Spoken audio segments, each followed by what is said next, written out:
let's quickly move on now. And I've been looking forward to getting Cobus's take on this one.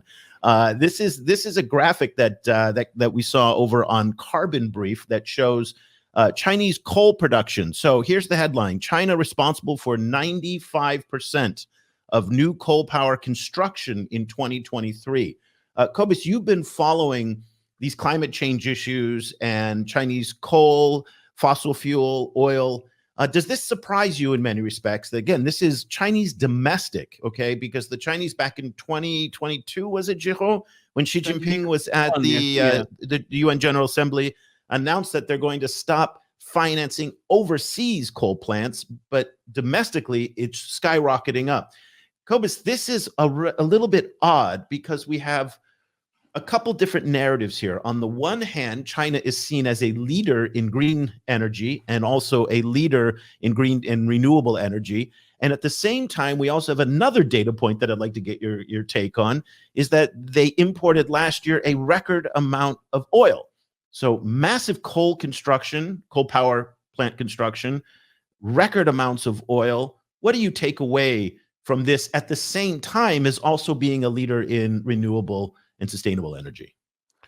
I mean, in the first place, just seeing the numbers and seeing the graphs just make me want to like run screaming into the street, you know. But the because the scale that China's so doing this on is enormous. This is not the scale is massive. And you know, kind of that is the paradox that defines China in our world. You know, is that it's simultaneously, it has this kind of contradiction between, on the one hand, having put massive amounts of money into developing renewables. So China's by orders of magnitude the biggest kind of producer of many renewable technologies. And to the extent that anyone who puts in solar is essentially working with China, whether they plan to or not.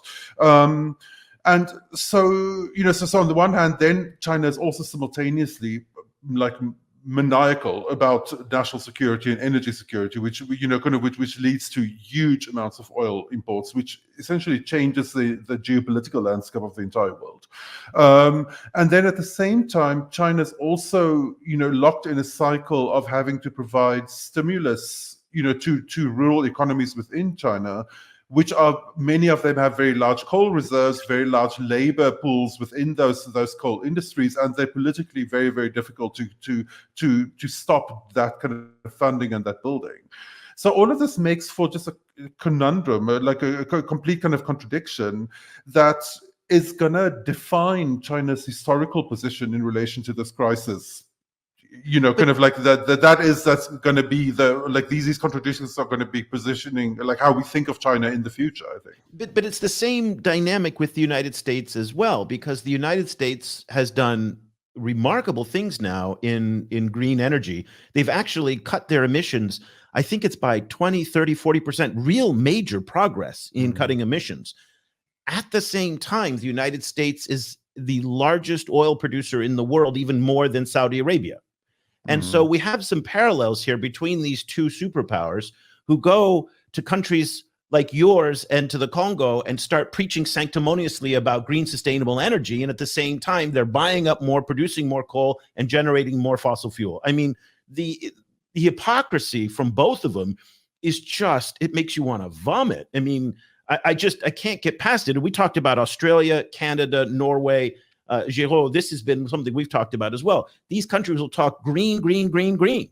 And yet I haven't seen one Norwegian talk about how let's stop selling oil and let's take Statoil and kind of shut it down, right? You want them to go bankrupt or what? You want the country to go bankrupt? Well, principles are subject to circumstance is the old saying, right? Exactly. Mean, so. Exactly. That's the hypocrisy, all of it. It's the hypocrisy of all of it. And you have the feeling when you look at how China is behaving, it's as if China is buying its rights to pollute more. It's like, I'm going to put as much as money I can and lots of money in everything that is green. So at the end, when you hear the numbers about the coal, about the pollutant, about everything else, about the fossil fuel, no one's going to come and say, you know, you are polluting. Say, no. There's no one better than me who's doing better in terms of green energy and everything. It's really buying its own right on kind of keeping on doing what it does. Like, we acknowledge the need for to have green energy, for the world to move from fossil fuel, but you're also not going to undermine our own capacity to develop and keep on moving forward. So we're gonna provide you the solution in one hand.